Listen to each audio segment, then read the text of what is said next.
जीजा क दीदी लक्षण में ठाड़ बताव इज्जत कैसे रही। अरे जीजा क दीदी लक्षण में ठाड़ बताव इज्जत कैसे रही। वो तो गली गली करई प्रचार बताव इज्जत कैसे रही।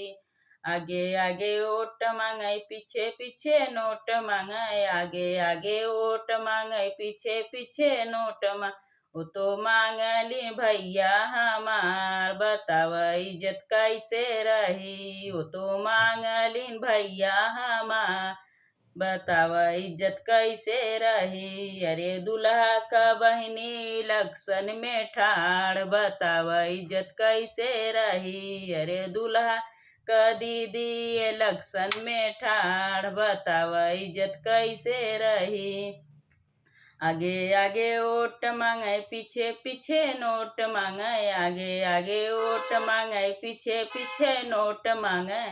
वो तो मांगेली गुंडा हजार बताव इज्जत कैसे रही। वो तो मांगली गुंडा हजार बताव इज्जत कैसे रही।